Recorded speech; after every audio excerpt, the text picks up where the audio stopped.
Hi, Laetitia. Great to see you. Everyone, Laetitia Sonami is a sound artist, performer, and researcher based in the Bay Area, and she's been working and designing her own instruments for many decades. We're very pleased to have her here as part of the Grid Exposure and the AI Music Festival. Laetitia, welcome. Yes, no, thank you, Vanessa. Here. So I'd love to hear you talk a little bit about your instrument. You spent many years playing with the lady's glove, an instrument of your own design. And I believe it was about 8 years ago that you created the Spring Spyre. Why and how did you build it? Well, so I used the lady's glove for about 25 years. And I think through all these years, I think my ideas about instruments and about control and about performance change somehow. And also, I felt like the ladies' glove. I could have used it many more years, but I think I had reached a point where I felt like I knew what it was about. So I was curious to start completely new and with completely new slate, because the instrument that you make somehow guides you in a particular in an unknown direction. So I was very eager to explore. And so I took some of the features from the ladies' glove that I thought had been interesting and worth implementing. And then I decided to also implement machine learning, because I had tested it with David Wessel in the 90s, but at that time it was very cumbersome, and it was very complex, and just a big machine. It was just, not an easy solo artist touring system. And also, I had met Rebecca Fiebrink, who at that point was in Princeton, and now she's in England at the University of the Arts. And she had designed a machine learning, she had created a machine learning software called Wekinator. And she demonstrated it to me in like around 2012. And I thought, well, this is very interesting. So I'll make an instrument based on what she had shown me the software could do. So then I just started. It took a while, like the instruments, for me, instrument design, exactly with myself. I mean, with a lot of input from friends and people, but it's not like I go to a lab and say, build this. So it takes a long time. I started with a lot of different prototypes until I got to this particular one, which also could eventually change. But for now, that's what it is. So something that you write about and you talk about when you're discussing the Spring Spyre is that you've trained it to never learn, which is a very different approach to using AI in music. Can you talk a little bit more about that and the concept behind the instrument? Yeah, so I'm not sure if I trained it to never learn, but I definitely made sure it would not learn correctly. So it's interesting to train to not learn, but at the end, this a bit. I mean, I think the not learning was definitely at the root of the system.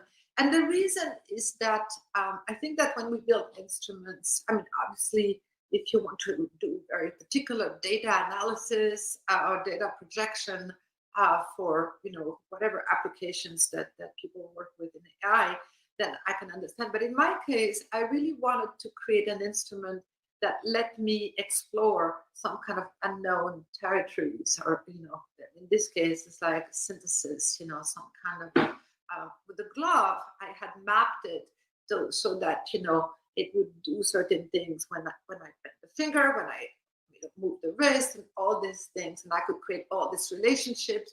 But I kind of knew what it was doing, and what ended up being the most interesting is what it did that I was not really in control of, because I had to adapt.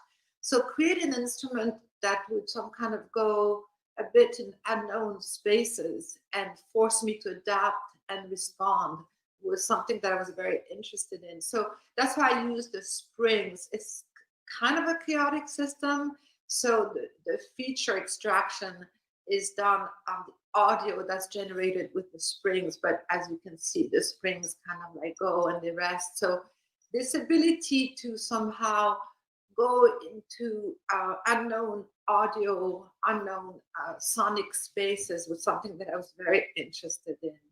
And it's one of my, one of the issues I have is I think that we often, as artists, musicians at least, there's been this whole idea of controller. You build controller, and because you have a perfect idea, and you're going to make sure that the controller does what you want.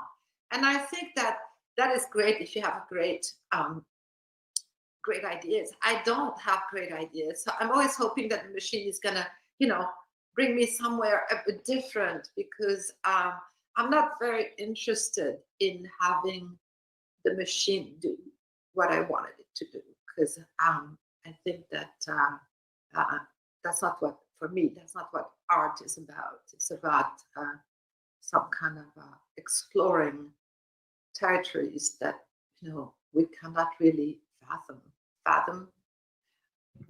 That's beautiful. And it makes me think about some of the more interesting ways that people are talking about how they use AI in creative practice. So, you've talked a lot about the sense of the unknown and in some ways letting yourself be shaped by this practice and your practice kind of responding to that. How do you think that these kinds of tools, machine learning tools and AI will shape the future of creativity, or more specifically, the future of music making? I think it's just one more, system that musicians use. And if you think of it, music has been shaped by the machines that we created. I mean, not always, but a lot of like what we have created, it comes from the machines. And so I think that in this case, AI would just be one more system that will allow us to go to certain elements. I think that one of the things that maybe it will allow us to do, good or bad, is that it allows us. I mean, it's one of the probably most efficient way of mapping to do mapping. And mapping, at least in the music that we create now, at least digitally, is like a very big issue. Like how do you control systems based on particular data, so whether it's just a fader or a knob, or it's a very complex system. So the fact that machine learning can use very large amount of data input to control a large amount of output without one this does this does that, this does this, but creating a much more kind of a global control. I think that would allow us to some kind of link more to other data extraction systems. So, for instance, we could maybe much more easily map, world events or environments, or which people used to do with like a little light sensor or a humidity sensor. But now I think we can really map large systems to other systems.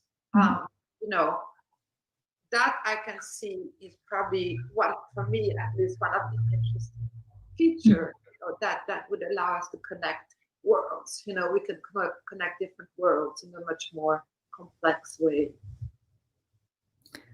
That's great. And then, are there any ideas that you have, or recommendations or wishes that you have for, based on your experience, how you would want people to integrate these systems or use AI in creative practice? Well, I always hope people are not going to use it to control. I mean, I think the whole idea of control is just so passe. But I think that people really want control, and that's puzzling. It's like you find it on all layers of society, the desire to control. And I think that in my case, I would hope that people who look into AI go into much more opening it up to some kind of unexpected, results. And so, that's one of the things I would hope, is that don't use AI as an afterthought, to use it as the building, block for exploration. Not like, oh, you did your whole thing, you have all your ideas, and now I'm just going to implement AI so that I can control all these things. I would hope rather, like all machinery, all machines, all tools that we create, see what it can do and open it up to unknown spaces. So that's something that I think I would really recommend. Now, there's a lot of other issues with AI that I, obviously, like a lot of machines that we use, I think have implications, that do you close your eyes to this idea of AI as being, somehow, again, very prevalent in society to extract data and control, society. How are women and AI? How does that relate? How is like all the relationship AI to gain, control of people's life. So it's a question I have. I think that I haven't really explored it enough at this point and how to implement it in the work that I do. But I would kind of like think, how blind can you be, use a system that has a lot of different applications. And you can go, well, no, I'm just using it to make cool synthesis, No, it's, so that's a part that I'm still, questioning on how to relate to the furthest, the broadest implication of using. Great. Well, I think that's a thoughtful and provocative note to end on. So thank you very much for your time, Laetitia, and looking forward to the work that you create with the Spring Spyre moving forward. Yeah, thank you.